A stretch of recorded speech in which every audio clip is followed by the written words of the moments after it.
I don't need to tell you that there's a lot of ways that you can watch content online. You got Netflix, Hulu, HBO Go, HBO Now, HBO Max, which are all the same thing, I guess? I don't really know. Amazon Prime, Shudder, IMDb, YouTube, whatever other cable subscription you're stealing from your parents, you can watch stuff on that too. But there's a lot more free streaming options out there that you probably don't know about and that have a lot of really great content on them. So what I'm going to do today is give you 3 streaming options you probably didn't know about, but are totally free and have a lot of great content in their libraries, 100% for free, that you should download and use as soon as you can. So the first one I want to talk about is Canopy. Canopy is spelled with a K. And that's just the first of the wonderful, weird things about it. That was weird. We're going to do that one again. Canopy is the first one I'm going to talk about. Canopy is a godsend for people who love film with capital F. Film lovers, cinema lovers, any way you want to sound pretentious about liking watching movies, Canopy's the place for you. All sorts of content from, old classics, things you might see in the Criterion collection, some new classics, documentaries, a lot of educational stuff is out there. Now, Canopy is primarily used by an educational audience, a lot of schools and academic institutions. Those are close enough to the same thing, right? Schools, academic institutions. I've never heard anybody describe them opposite. Anyway, Canopy is used primarily by academic institutions because film professors want to have a place where they can show off the movies that they are making you watch in class that you're probably going to either fall asleep during or get too high and forget that you had to go to class today to watch the movie they're going to show you on Canopy. But fantastic. I recently watched Old Boy on Canopy. I don't know if any of you have seen Old Boy. If you're watching this, you probably have, unless you're like me and had a very sheltered upbringing and didn't know a lot about movies that had things like violence or incest. Canopy has movies like that. It is 100% for free. All you got to do is sign up with a library card. I know, a library card. What am I, a fucking nerd? Of course I'm a nerd. Look at this. I showed up, I chose this, okay? There are a couple cool aspects to being a nerd, and having a library card is one of them, because that means you get to watch cool movies. By the way, Old Boy's not a movie for nerds, okay? Old Boy's a sick movie. Dude beats people to death with a hammer in that movie. Ugh, tearing up just thinking about it. Canopy is a great service. All you have to do is sign up with a library card. And if you're watching this in quarantine, you don't have to go to a library to get a library card. You can do it online. Everything's online now. Didn't you know that? You fucking idiots? Okay, moving on.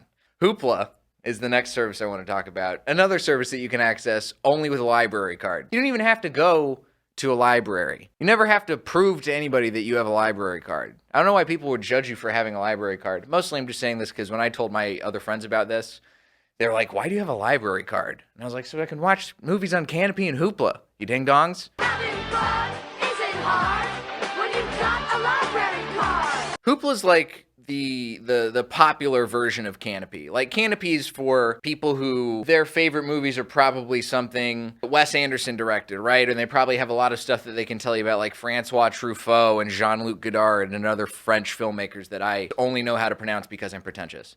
Hoopla is the popular version of that, all right? Hoopla's for the people who loved Angry Birds, the movie. Hoopla's got a lot of great popular movies, stuff that you've almost certainly heard of, not some obscure shit like Canopy had. Hoopla's got the goods. One of the movies I watched on Hoopla for blockbusting was Made in Manhattan. Couldn't find Made in Manhattan anywhere else, but Hoopla was there for me. All for free because I had a library card, all right?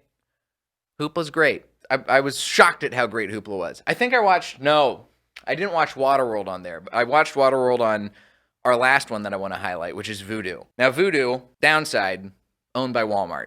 I hate Walmart. You gotta hate Walmart. Walmart is not a fun shopping experience, for one. Also, real bad economics, real bad politics, real bad way of treating their employees. But you know what the only thing they ever did right was give us Voodoo, which is a completely free streaming service. There's options there that you can rent stuff just like on Amazon, but you don't need it. You can sign up for Voodoo and get access to a ton of free content, stuff that you might not be able to find anywhere else. You may have to watch ads every once in a while, but it's not that big a deal, okay? Honestly, I would rather watch ads during a movie than before a movie. I want to have the time to go and pee or go refill my popcorn. I don't need to see the trailers all up front and then wait to come back later on. No, give me a chance to hear about whatever new flavor of Gatorade you're pushing, and I'm not going to listen to it. I'm going to go take a shit. All right, there's 2 minutes worth of ads. Perfect. I'll time that out. I'll power shit. I got a squatty potty. Why not? I'll pump it out. That's what Voodoo affords you, okay? Voodoo affords you guilt-free taking a dump during a movie without having to pause it and make anybody who you're watching it with upset. So sign up for it. Now, a service that I would recommend if you're asking yourself, well, I like the idea of not having to pay for extra stuff and still get all this great new content that I can watch and not have to think about what's going on in the outside world. But Jay, how do I look up what's on here without signing up for these websites? I'll tell you how. You go to a website called Just Watch. Just Watch has a full accounting of every single movie and television show that is available across all the streaming websites, all right? The ones you heard of, the ones you haven't heard of. If you want to know where it is, where you can watch it, that's got everything you're going to need. All the listings for Voodoo, all the listings for Canopy, all the listings for Hoopla. It's so weird hearing all these. It doesn't sound like English anymore when you say it enough, but I guess it's not. It's probably some marketing team somewhere. That's the downside to all these apps is they're just like, well, how do we come up with a dumb sounding name? That's probably why nobody's using any of these. It's because all the names sound good. Voodoo, this is scaring off all the white people, of course. They're thinking they're going to get stabbed by a doll and somebody's going to do some gree-gree on them. Hoopla, that's bad. It sounds like a clown who might come murder you. Hoopla the clown, of course, I don't want that in my life. I don't even want that at my kid's party. Canopy, starting your name off with a K, not so great right now. All right, Canopy? But you know what? Your content's great, so I'll give you a pass. Anyway, dumb names aside, all of the things that we love have dumb names. Hulu, super dumb name, but we're all using that. So go watch your things for free. Sign up for a library card. Sign up for the services Canopy, Voodoo, Hoopla. Access all of your stuff for free. Have more stuff that you don't have to pay for to have a good time with your movies. I think that's it. I think that covers it. Let's go for it.